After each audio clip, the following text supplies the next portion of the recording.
Greetings, everyone. Welcome back. Welcome back. Welcome back. Welcome back. It has been, 2, 3 weeks since we've talked here at Secretary of Shade. Welcome to Secretary of Shade. My name is DDM, Dapper Dan Midas. Ah, man. First of all, if you're not subscribed, make sure you hit that bell for notification. Make sure you hit that subscribe button to follow the channel. Brought to you by the good folks at CARE. You can follow them on social media at CARE for Equity. I've missed you guys. I hope you have missed me. We finally worked out the upgrade. So we got our sound together. We got our visuals together. We got some news to discuss.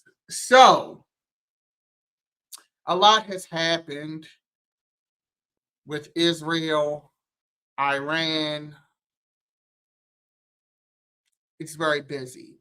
Now, when we talk Israel, when we talk the Middle East, when we talk Iran, it's such a loaded history. I always walk on eggshells when I discuss Middle Eastern conflicts with Israel.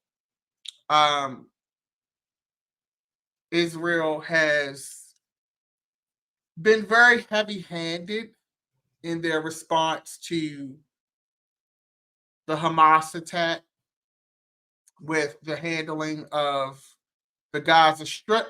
It's been very busy. So, in case you've been under a rock, I know we've had a whole solar eclipse since we've last talked. You know, abortion bills from the 1800s being upheld, the Trump trial. It's been a lot going on. But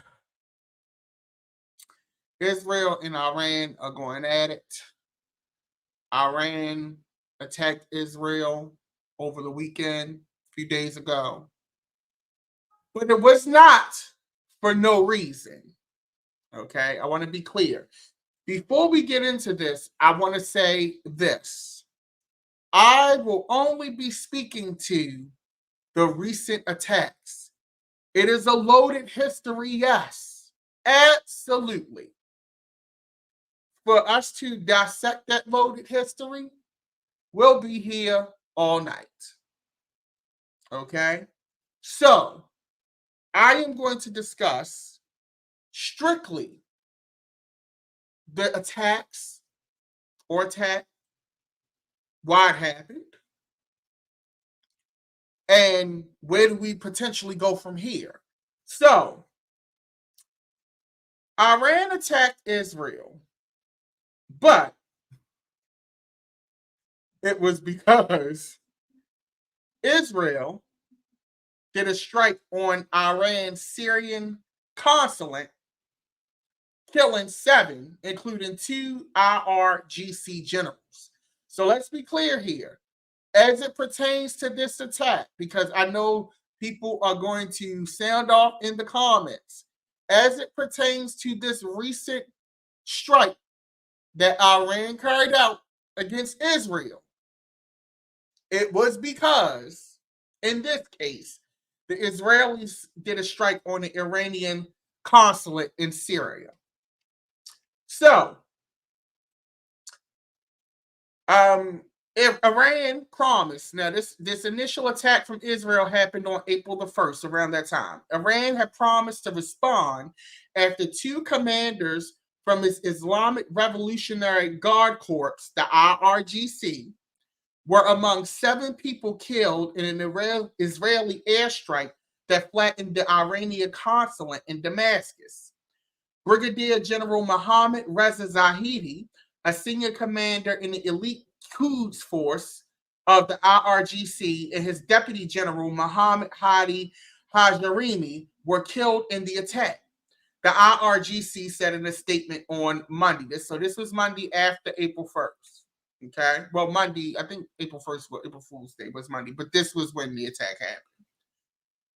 Okay. Reporters at the scene in Damascus, where the consulate is located, saw smoke rising from rubble and emergency vehicles parked outside. Iran's ambassador Hossein Akbari, who was not injured, said at least 5 people had been killed in the attack, including 3 military personnel. He said at that time, now when this happened, he said that Tehran's response will be decisive. Iran's foreign minister, Hossein Amir Abdalian, described the attack as a violation of all international obligations and conventions and blamed Israel, which we're going to get to that bitch because I did some research and bitch. Okay. So, in a separate statement, Iran's foreign ministry spokesman Nasir Kanani said that Iran reserves the right to carry out a reaction and will decide on the type of response and the punishment of the aggressor. Syrian Foreign Minister Faisal Maqdad denounced the terrorist attack. Okay, so they're calling it a terrorist. The Syrians saying, bitch, this is terrorism. Okay. When asked about the attack, an Israeli military spokesperson told journalists, "We do not comment on reports in the foreign media." Bitch, okay, so first of all, bitch, reports in the foreign media, bitch, you attack a whole Iranian consulate, bitch. Like, you acting like it was a report from Shade Room or TMZ. Like, you did it, okay? When U.S. State Department spokesperson Matthew Miller told reporters that the United States remained concerned about anything that would be escalatory or cause an increase in conflict in the region. Since Israel launched this war on the besieged Gaza Strip on October 7th, following an attack by the Palestinian group Hamas, Israel has racked up airstrikes in Syria against Lebanon's Iranian-backed Hezbollah militia and Iran's IRGC, both of which support the government of Syria's President Bashar al-Assad.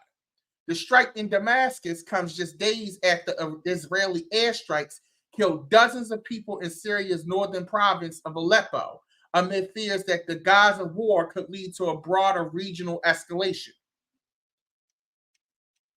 So here's the thing, and this is coming from Al Jazeera. Okay. You do a strike on the Iranian consulate. Iran strikes back. Now, before we get to the Iranian strike, let's take a look at the rules or supposed rules of engagement when it comes to consulates, embassies, things of that nature. First,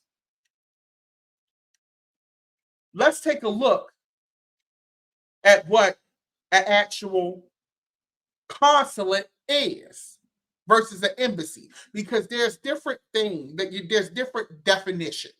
Okay, so let's take a look and see what it was that got bombed by Israel. Because in order to understand why Iran responded outside of the basic bitch you bombed out shit, let's take a look at what actually was bombed and how this works. So, an embassy is the main diplomatic mission of one country in another country's capital city. It represents the sending country's government and serves as the highest level of diplomatic representation. Embassies are responsible for maintaining political, economic, and cultural relations between the two nations. They handle diplomatic matters, issue visas and passports, and provide consular services to their citizens living or traveling in the host country.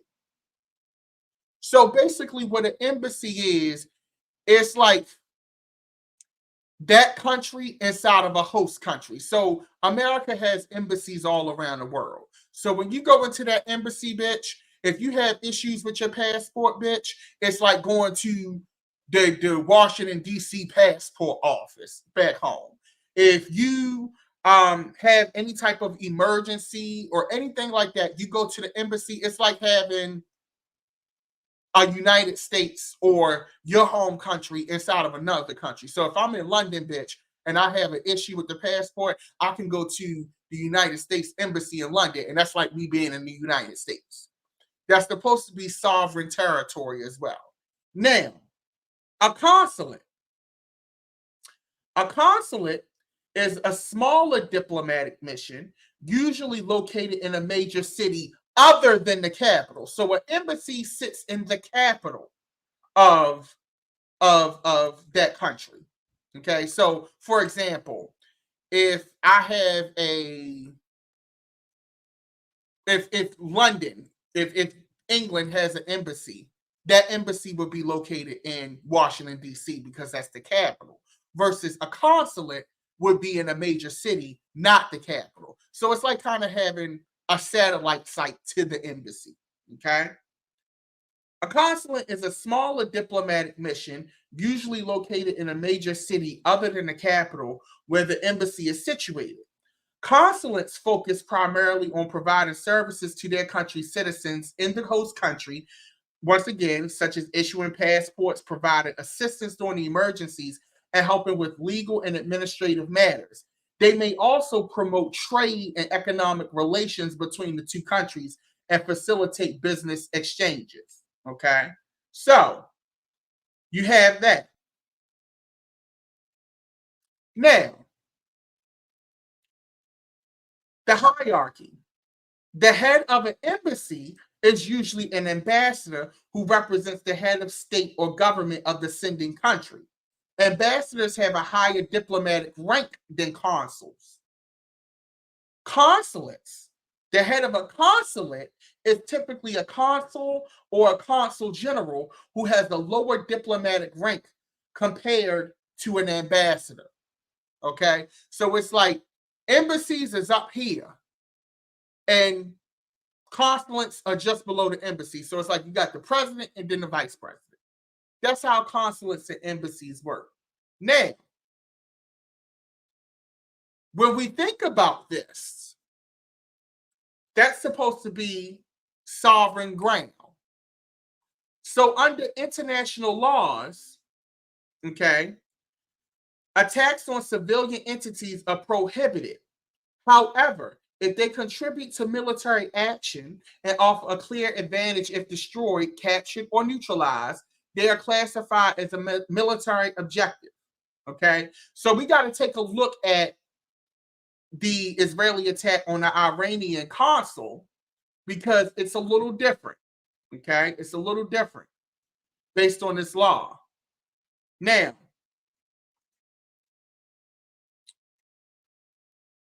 when you think about, and I want to take my time with this because I want to make sure that we get it right and that you understand how this shit works, bitch. Because when I was going down the rabbit hole, I gagged. Okay.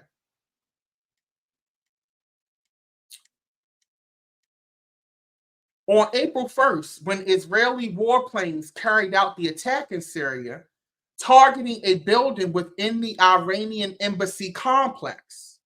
Okay. 4 Israeli officials told the New York Times that the building did not have diplomatic status. That's in contrast, statements by both Iranian and Syrian officials and footage suggested otherwise. Okay? So, even though this is an Iranian consul, Israel is saying, oh, but they ain't have diplomatic status. Okay. That's kind of wild. Because according to the Geneva Convention, you can't do that. All right. Now, the Israeli attack on Iran's embassy, we got to examine it a little bit systematically, right? So, first, if the embassy is considered a civilian objective, this is already a violation of international laws.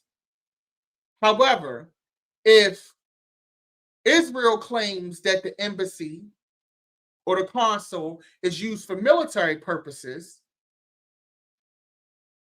they got to prove it. Okay?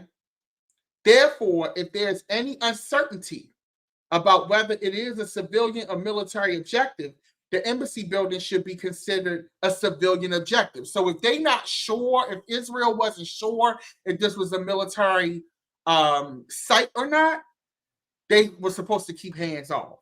Okay? Now,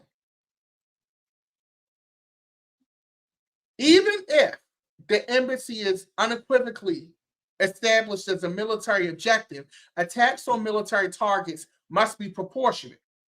The proportionality rule prohibits attacks that cause excessive civilian harm relative to the expected military advantage, even when the target is a military objective. If civilian casualties are involved, which in this case they were, as stated in a UN briefing, it is apparent that this attack is disproportionate and unlawful, and a further investigation into the legality of such strike under international laws is unnecessary. Okay? Now, we know that Iran and Israel, the tensions are high. They're going to say it was a military objective. We already know that. Israel is going to say that. But looking at international law, the Geneva Convention, embassies and consuls are supposed to be protected. And when you strike those, it opens up Pandora's box to where nobody is following any rules. Because at this point, if I'm Russia, I can say the U.S. embassy in Russia, if it's still there, I got to research that, is a military objective, bitch. So what's to stop Vladimir from saying, fuck that embassy up? So it's a very slippery slope when it comes to this. Now, looking at this, we've seen what Israel did. They attacked the Iranian consul in Syria. We just read that, bitch, that's kind of sketchy. You can't really do that unless it's a military objective, which then that's hella subjective. And we got to go by that proportionality rule, where it's casualties of civilians versus military target. So, Israel attacks the Iranian consul. Iran said, all right, we got something for you. So, this past weekend, 2 weeks later, roughly, Iran used hundreds of drones and missiles to directly target Israel overnight on this past Sunday in retaliation. It was the single largest drone attack ever carried out by any country. And it was the first time Iran directly attacked Israel after almost a half century of being arch enemies. So let's think about that. In the 50 plus years that Iran and Israel have been enemies, this is the first time since modern technology, I'm going to say that because Lord knows what you're going to find when you look in history, that they've attacked Israel. But only after Israel attacked the Iranian embassy. Now, of course, once again, if you're just joining, it's backstory. I'm sure they got hella history. It's a lot going on. You know, I'm talking about this incident. So, this is the first time a direct attack has happened. Another thing that sticks out to me, this is the largest drone attack ever carried out by any country. So Iran, bitch, came for blood. Now, a lot of them missiles ain't hit shit. They missed. They got shot down. The dome protected them. So it wasn't really effective. It was like, basically, bitch, It was given tap on the shoulder. Okay? Now, the Islamic Revolutionary Guard Corps, the IRGC, dubbed the Operation True Promise to show that top leaders in Tehran, including Supreme Leader Ayatollah Ali Khamenei, intend to make good on their vows of punishment for attacks by Israel and others. We know that the attack was in response to the April 1st Israeli strike. It was mainly aimed at strengthening Iran's deterrence, which critics said had been compromised after increasingly confrontational policies and military strikes by the United States and its allies across the region. Okay. Iranian officials also appear to have exercised a degree of strategic patience after the late December assassination of another top IRGC commander in Syria, Razi Mousavi, in an Israeli air raid amid the fallout of the war on Gaza. Inaction, lower grade strikes, or being content with military action through the axis of resistance of aligned groups across the region would in this vein be viewed as too costly for Iran, both locally and abroad. Okay? This is true even as Tehran recognizes that Israel and the embattled government of the Prime Minister Benjamin Netanyahu may see benefits in escalating tensions across the region and forcing the U.S. military into taking more action against Iran. On the other hand, the unprecedented Iranian attacks may have briefly shifted the world's attention from the deaths of tens of thousands of women and children in the Gaza Strip, but they could translate into soft power gains for Iran in the Muslim world in the long run when compared with other regional powers. Now, I want to be clear here. For me, 1 + 1 got to equal 2. And now we're going to go from reporting what happened to my assessment and opinion on this. We haven't researched why Israel attacked that consulate.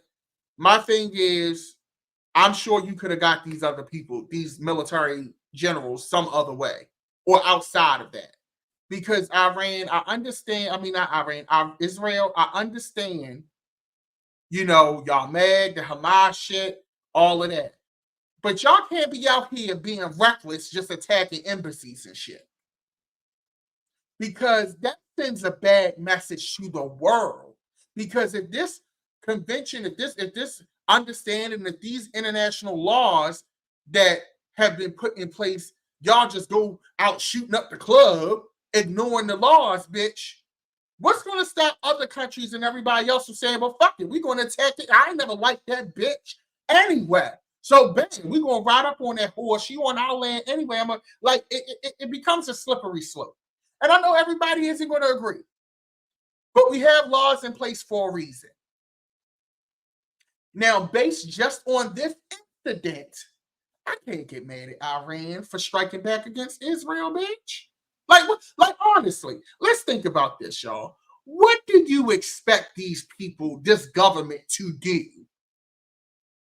when you done struck our embassy? Like, what do you expect them to do? Oh, yeah. You violated international laws, possibly, but we going to chill. Thousands of women and children are being killed in the Gaza Strip. Like, no shade. Y'all more than got y'all licked back, Israel. And I want to be clear. I don't want to come across or be labeled as anti-Semitic because I'm far from it. I'm just talking strictly on counting the licks, bitch. Y'all got y'all lick back. More than enough. More than enough. So to then, and then as a U.S. citizen getting our tax dollars going to this, I understand defending and protecting an ally country like Israel, but why are we in it? Me voice. And I think the U.S. government is kind of starting to really receive that and feel that. And so the Biden administration in general, everybody's trying to figure out a way to walk this shit back because shit's getting a little bit too real. But this gotta be fixed. And the scary thing, I don't know if it can be fixed. These folks been fighting for decades, centuries, generations. So I don't know how this is going to come about, but I did want to address it because a lot of you reached out, you left comments, sent messages, advising or asking my stake on this. I wanted to lay out the facts and you take from that what you may.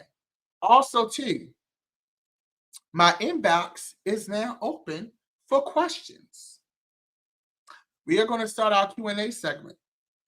You can now send your questions to secretaryofshade@gmail.com. Lord, send your questions. Anything you have questions about, news, topics, suggestions, to that email address, secretaryofshade@gmail.com. Okay? Now, moving on. We got the Trump trial, jury selection. Now, first of all, bitch,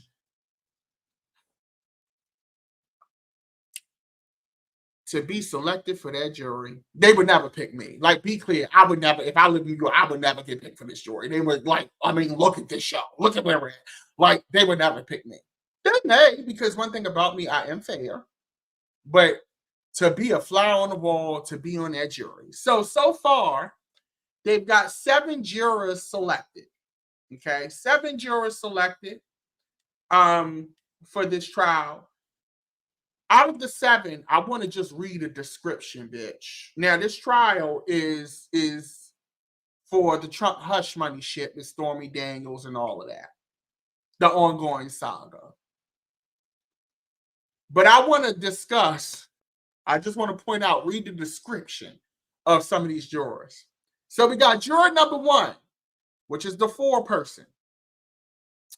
Juror number 1 was also selected as the 4-person, meaning he will preside over jury deliberations and act as a communicator with the court. He gave some of the most anodyne answers to the 42-part questionnaire and direct voir dire.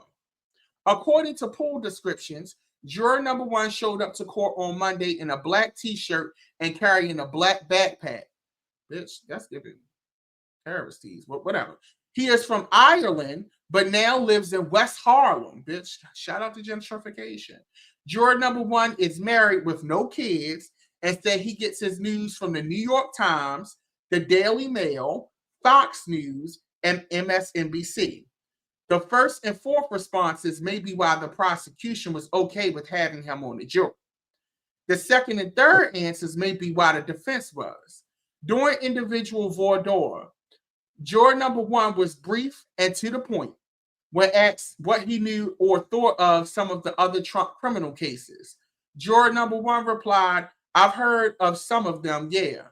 When asked if he had an opinion on them, he said, "None at all.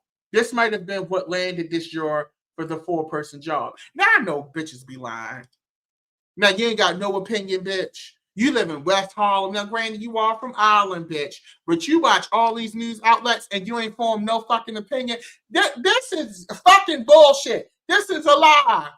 He lying. You ain't got no opinion. I don't even believe that shit.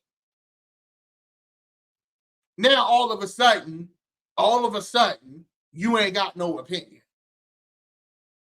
But you watch the Daily Mail, Fox News, New York Times, MSNBC, and you ain't got no opinion, bitch? Now, either you're dumb or you're stupid. Which one is you? But whatever. Juror number 2 is a native New Yorker and oncology nurse who lives on the Upper East Side with her fiance and dog. It's giving rich white woman, no shade. She gets her news from the New York Times, the Wall Street Journal, and Google. When asked if she would accept evidence and give it due weight, even if it comes from witnesses and questionable backgrounds, such as a tabloid publisher, a former adult star, and a lawyer like Michael Cohen, who has changed his story, she responded, I'm going to say no. I'm going to listen to all the facts. Whatever outside influences there are, they're not going to influence me here. When asked by Blanche as to whether she had any opinions of President Trump, she responded, I don't really have one, especially in this courtroom. I think he should be treated as anyone else and nobody is above the law. When pressed on that question, she did not give an answer about Trump, but said, I'm here for my civic duty and will not let anything persuade me either way. That bitch said, look, I'm sticking to the facts. I got my dog, bitch. What y'all got? This is like, oh, why didn't nobody do this?